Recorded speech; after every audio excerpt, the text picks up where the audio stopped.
bekerja. Apalagi kita orang percaya, Tuhan pelihara, Tuhan cukupkan. Perhatikan burung-burung di udara, Tuhan beri makan tanpa bekerja. Apalagi kita kesayangannya, Tuhan pelihara, Tuhan sediakan. Saat kau perlu Tuhan tahu, saat kau minta Tuhan dengar, saat percaya Tuhan bekerja. Saat menangis Tuhan tahu, saat berdoa Tuhan dengar, saat bersyukur Tuhan berkati.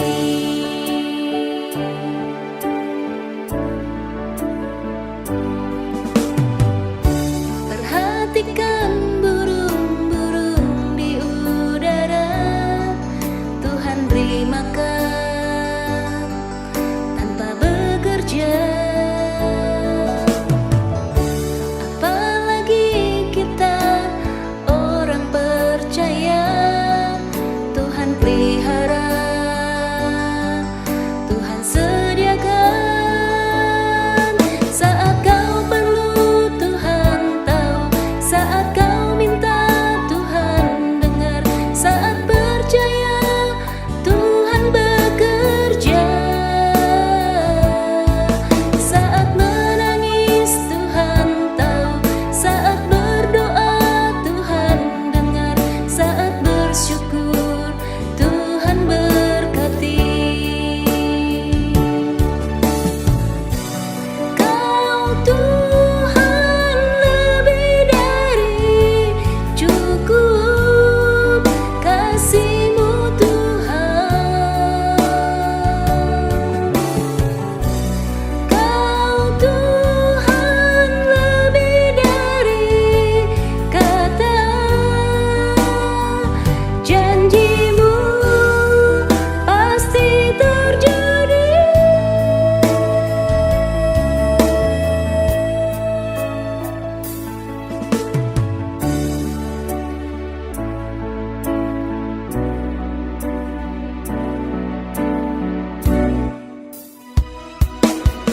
Saat kau perlu Tuhan tahu, saat kau minta Tuhan dengar, saat percaya Tuhan bekerja. Saat menangis Tuhan tahu, saat berdoa Tuhan dengar, saat bersyukur Tuhan berkati. Saat bersyukur Tuhan berkati. Saat bersyukur Tuhan berkati.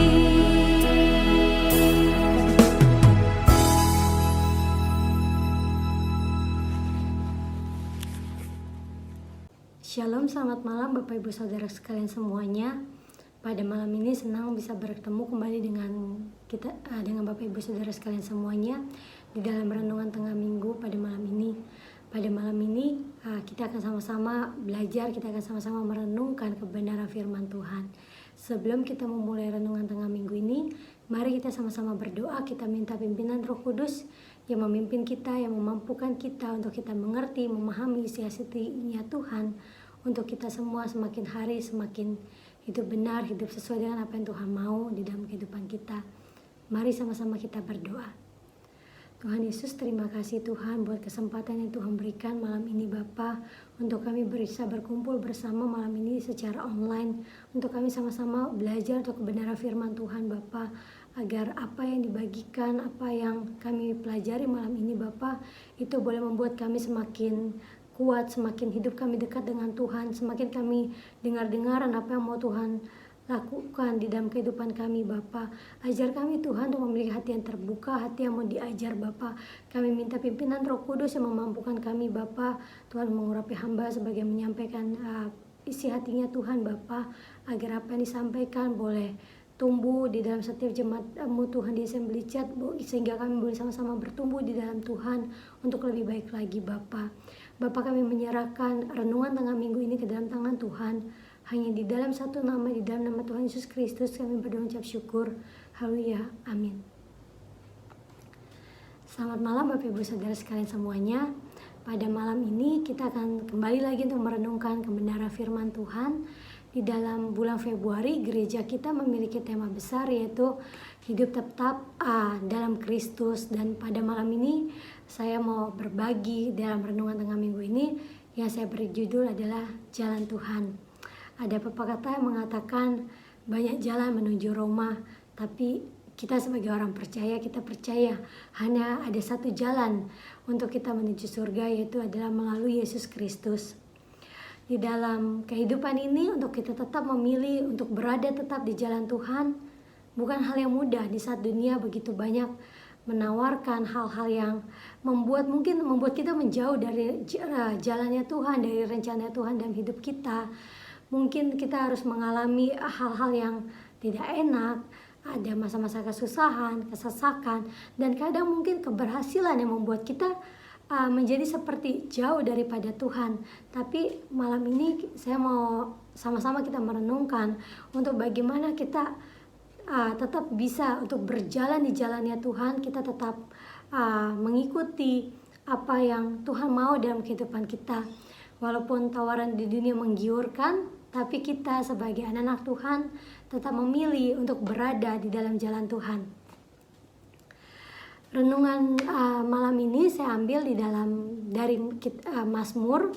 Kalau kita baca dari subtitle Alkitab yang diberikan oleh Lembaga Alkitab Indonesia, di dalam Mazmur 25 itu ditulis, yaitu adalah doa mohon ampun dan perlindungan.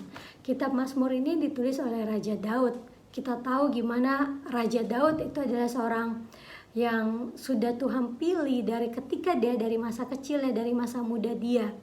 Yaitu bagaimana Raja Daud juga sama seperti kita, seorang manusia biasa pada umumnya.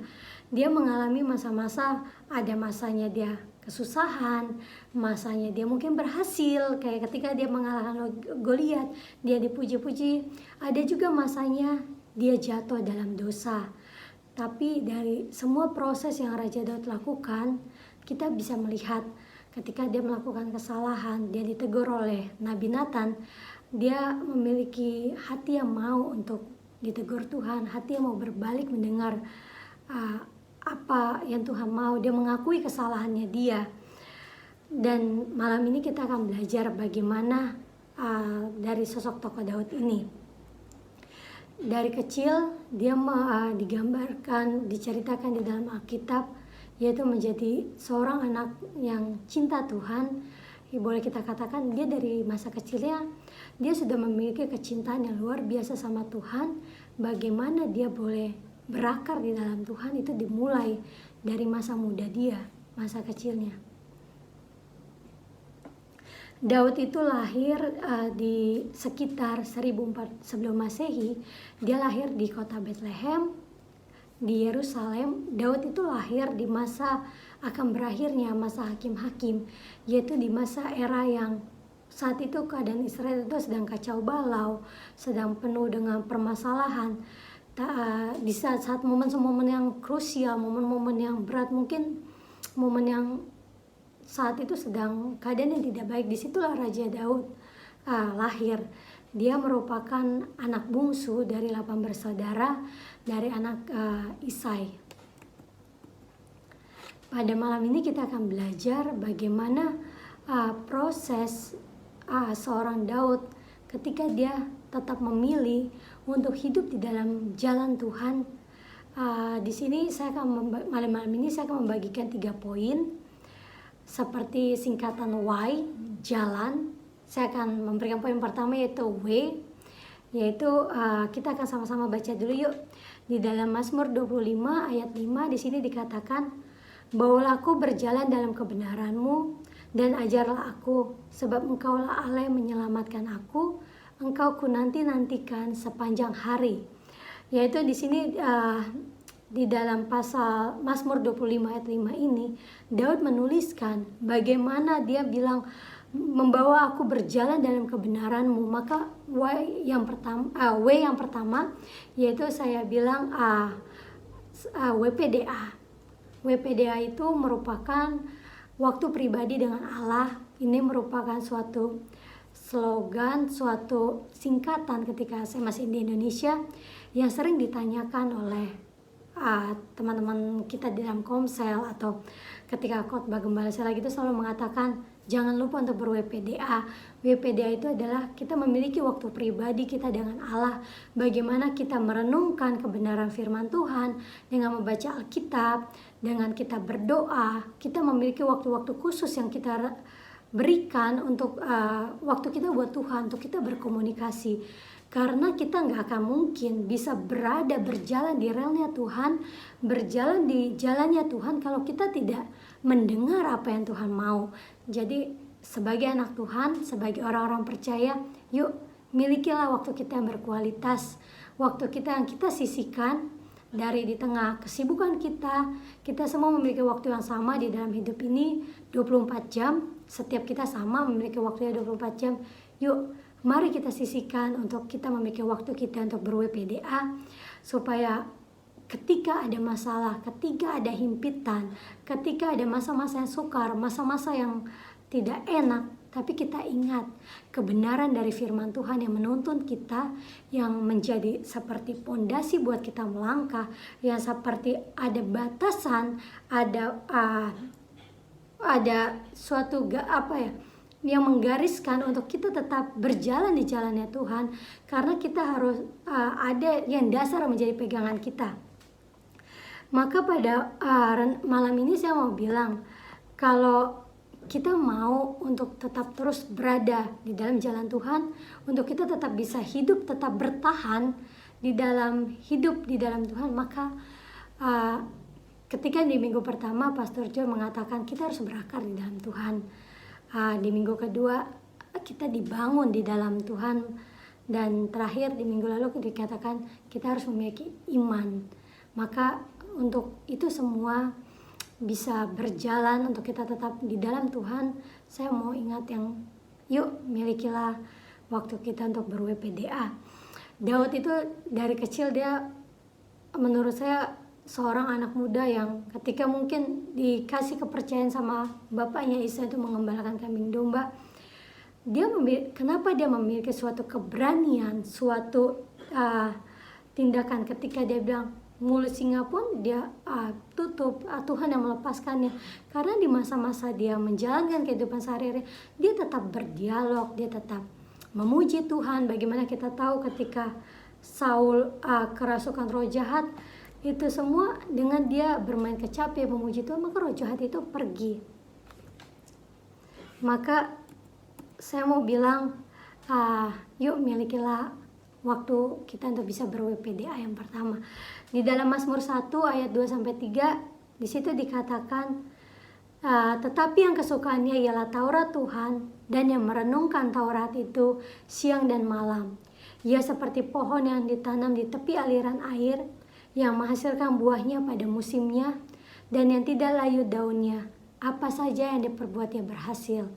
Makanya kita bisa lihat bagaimana Daud ketika walaupun dia seorang anak kecil, dia seorang yang kelihatannya nggak mungkin, tapi ketika dia melihat seorang Goliat menghina tentara Israel dengan hinaan dan nggak ada orang yang berani melawan, tapi dia memiliki suatu keberanian, suatu tindakan iman yang dia percaya kalau Tuhan berada bersama dia, siapapun di depan dia bisa dia kalahkan, karena dia tetap memilih untuk tetap hidup bersama dengan Tuhan.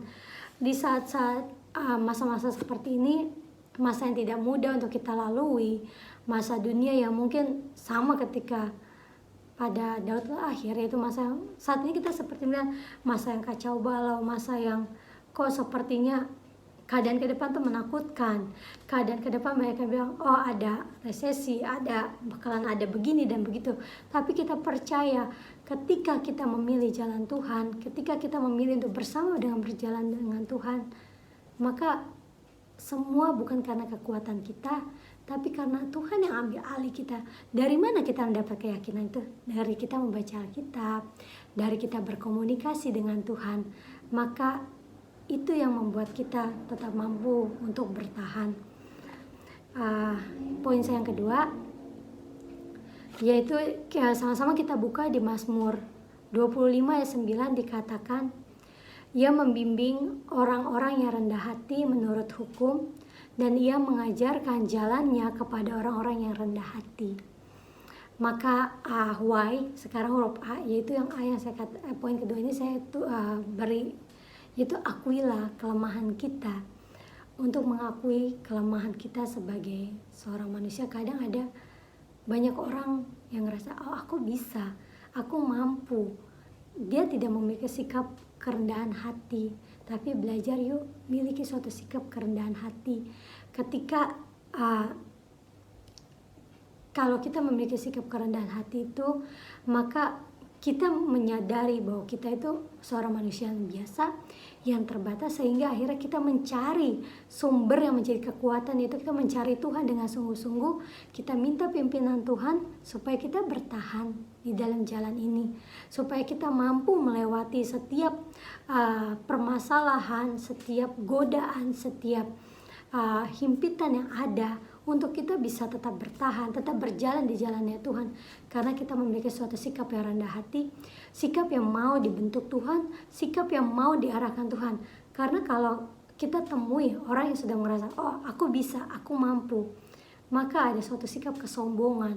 Orang itu orang yang tidak mau diajar. Kadang saya seperti saya bilang seperti bambu. Kalau bambu itu kan kuat, dia ngerasa oh mampu, dia bisa. Tapi kalau dia nggak mau untuk bisa dibentuk, pada akhirnya kalau bambu itu nggak mau dibentuk, akhirnya dia jadi patah, karena dia nggak bisa.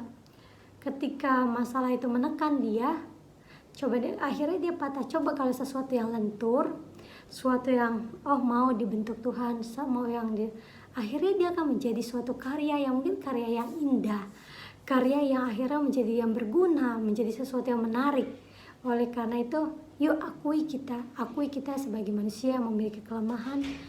Kita seorang hamba yang terbatas, yang gak bisa berjalan sendiri. Oleh karena itu kita minta pimpinan dari Roh Kudus yang memampukan kita, yang membuat kita bisa melewati setiap permasalahan yang ada, setiap event. Walaupun kadang saya mau bilang, orang jatuh bukan karena ketika dia mengalami himpitan permasalahan, tapi yang harus kita sadari yaitu kadang kita bisa jatuh di tengah kesuksesan kita, di tengah keberhasilan kita. Ketika kita merasa, oh aku mampu. Ketika Daud pada masa itu, ketika dia jatuh di dalam dosa dengan Bathsheba, itu karena dia ngerasa lagi bersantai.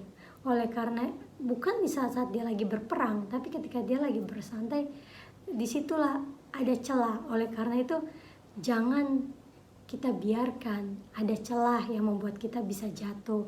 Tapi dengan kita mengakui kelemahan kita, mengakui kita nggak bisa tanpa Tuhan, kita minta pimpinan dari Roh Kudus yang membuat kita dengan pimpinan Roh Kudus yang akan mengarahkan kita, yang memampukan kita untuk berjalan di jalannya Tuhan. Ketika tawaran dunia begitu menggiurkan, banyak anak-anak Tuhan yang tadi saya bilang jatuh bukan ketika dia susah. Mungkin ketika dia susah, dia begitu sungguh-sungguh mencari Tuhan, dia begitu memiliki mungkin berdoa meminta pertolongan Tuhan, tapi ketika Tuhan jawab, Tuhan berikan dia keberhasilan, pada akhirnya dia ngerasa sibuklah, dia merasa Tuhan nggak mampu, jadi dia ngerasa Tuhan nanti ya yang seperti itu. Tapi yuk belajar jangan seperti itu, akui kelemahan kita, milikilah sikap yang rendah hati, yang apapun yang Tuhan percayakan, kita harus sadari itu semua karena anugerah Tuhan. Kita ini hanya hamba Tuhan di dalam dunia ini, sehingga kita mengerjakan, kita menjalankan setiap kepercayaan Tuhan dengan penuh rasa takut dan tanggung jawab kita kepada Tuhan. Makanya di sini dikatakan di dalam Mazmur 25 ayat 9, saya baca sekali, ia membimbing orang-orang yang rendah hati menurut hukum, dan ia mengajarkan jalannya kepada orang-orang yang rendah. Karena orang yang rendah itu orang yang mau diajarkan, orang yang mau diarahkan Tuhan, orang yang mau terus mencari Tuhan. Oleh karena itu, yuk akuilah kelemahan kita di hadapan Tuhan, biar kita minta Roh Kudus yang memimpin kita, yang memampukan kita melewati ini semua. Poin yang ketiga, mari kita sama-sama buka di dalam Mazmur 25 ayat 10. Di sini dikatakan, segala jalan Tuhan adalah kasih setia dan kebenaran bagi orang yang berpegang pada perjanjiannya dan peringatan-peringatannya. Segala jalan Tuhan adalah kasih setia dan kebenaran bagi orang yang berpegang pada perjanjiannya dan peringatan-peringatannya. Maka yang poin saya ketiga yang tadi W itu adalah milikilah kita waktu WPDA. A-nya itu adalah akuilah kelemahan kita. Maka yang Y ini saya mau bilang Yesus. Kita harus melihat sosok suatu keteladanan yang Tuhan Yesus berikan. Bagaimana Tuhan Yesus tetap setia melakukan apa yang Allah Bapa telah percayakan kepadanya. Ketika dia menjadi manusia, dia itu 100% manusia.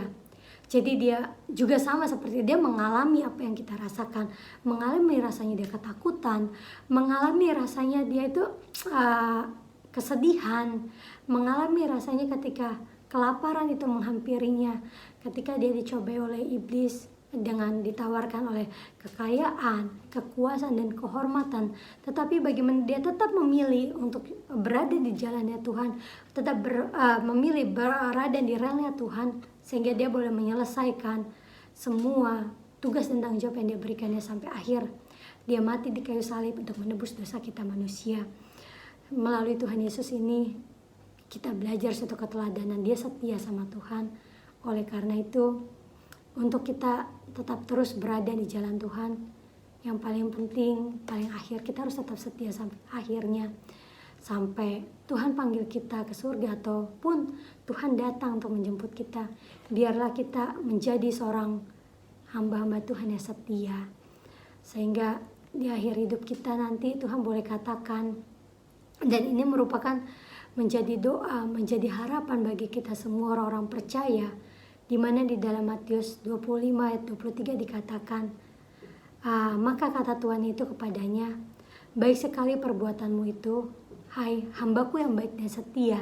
Engkau telah setia memikul tanggung jawab dalam perkara yang kecil. Aku akan memberikan kepadamu tanggung jawab dalam perkara yang besar. Masuklah dan turutlah dalam kebahagiaan Tuhanmu. Ini merupakan menjadi suatu goals, menjadi suatu tujuan akhir dari kita semua. Kita pengen suatu saat Tuhan katakan, hai hambaku yang setia, mari masuk. Menurut saya itu adalah harapan kita, itu doa kita semua. Kita pengen Tuhan yang mengakui kita menjadi hamba Tuhan yang setia. Walaupun proses itu tidak mudah, tapi kita percaya, milikilah iman, bukan karena kekuatan kita, bukan karena kemampuan kita, tapi karena anugerah Tuhan. Sehingga saya selalu berulang-ulang saya katakan, hidup ini karena anugerah Tuhan, hidup ini karena kasih karunia Tuhan. Hidup kita di dunia itu hidup yang sementara. Oleh karena itu, ayo kerjakan keselamatan kita dengan rasa takut akan Tuhan, dengan rasa takut itu bukan saya lebih menyukai bukan karena takut ketika misalnya takut karena suatu ketakutan, tapi takut karena kita respect, kita menghargai Tuhan yang begitu luar biasa. Tuhan mau mati di kayu salib untuk menebus dosa kita, sehingga sudah sewajarnya, sudah seharusnya kita untuk hidup sesuai dengan apa yang Tuhan mau, berjalan di jalannya Tuhan. Kembali lagi ke dalam Raja Daud, ketika sebelum Raja Daud meninggal, ia berpesan kepada anaknya Salomo, yaitu dikatakan di dalam 1 Raja-Raja 2 ayat 3 dikatakan, lakukanlah kewajibanmu dengan setia terhadap Tuhan Allahmu dengan hidup menurut jalan yang ditunjukkannya dan dengan tetap mengikuti segala ketetapan, perintah, peraturan, dan ketentuannya seperti yang tertulis di dalam hukum Musa, supaya engkau beruntung dalam segala yang kau lakukan dan dalam segala yang kau tuju. Itu semua nggak mungkin berjalan dengan baik. Kita bisa lihat pada akhirnya Salomo, ketika Daud, Tuhan tidak memberikan izin untuk membangun bait Allah. Tapi ketika anaknya Salomo, dia hidup takut akan Tuhan, dia hidup menurut seperti yang sudah diajarkan bapaknya kepada Salomo, dia tetap mengikuti jalan Tuhan dengan setia.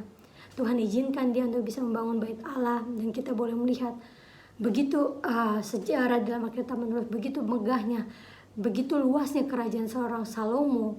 Itu semua bisa berjalan, itu semua bisa terjadi karena dia berjalan di jalannya Tuhan. Dia lakukan semuanya dengan setia kepada Tuhan, sehingga pada akhirnya Alkitab mencatat dia menjadi orang yang berhasil di dalam Tuhan. Orang yang secara dunia mengatakan kerajaan ini luar biasa. Oleh karena itu, yuk pada malam ini saya mau kita semua kembali menyadari bahwa di tengah hidup yang gak mudah di saat-saat ini, tetap kita hidup di dalam Tuhan, yaitu kita tetap memilih berada di dalam jalannya Tuhan, hidup dalam Kristus.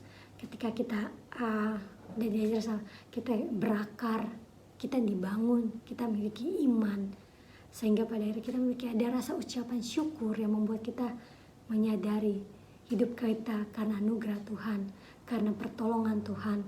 Oleh karena itu, demikianlah renungan singkat saya malam ini.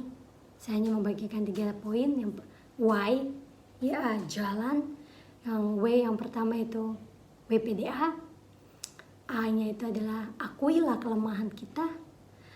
Y-nya itu adalah Yesus, sehingga kita belajar dari Tuhan Yesus, belajar untuk tetap percaya penyertaan Tuhan ada atas kita semua, sehingga kita tetap hidup di dalam jalan Tuhan, kita tetap hidup di dalam Kristus, sehingga kita menjadi anak-anak pemenang di dalam Tuhan.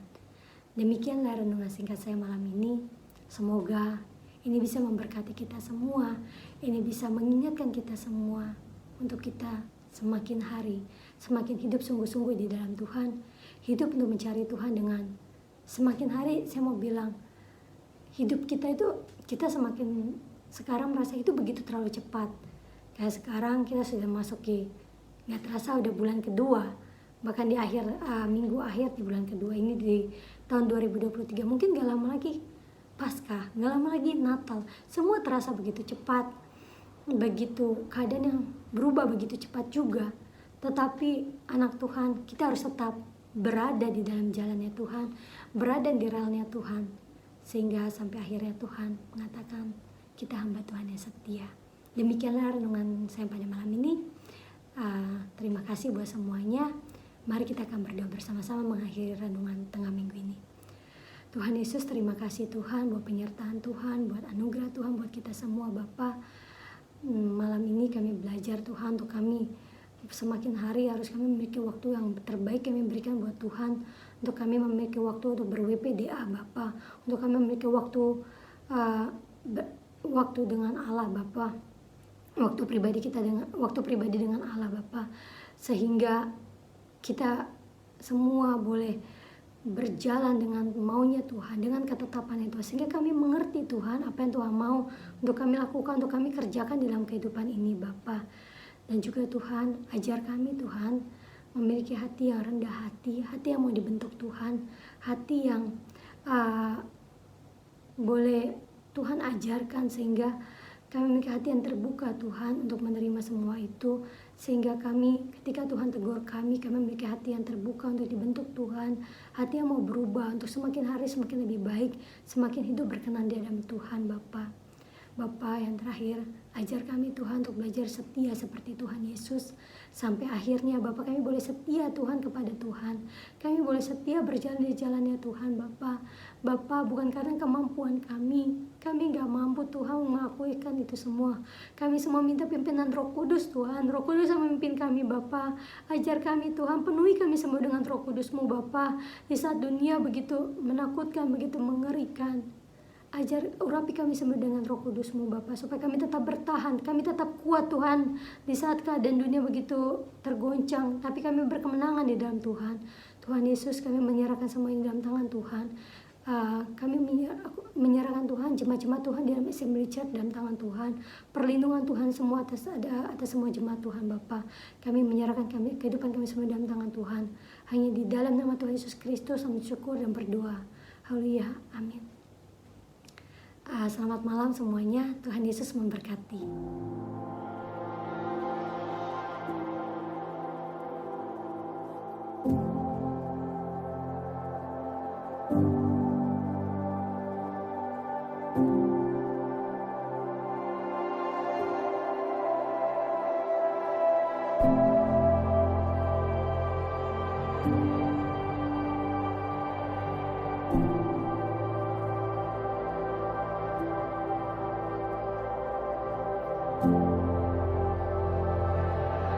Thank you.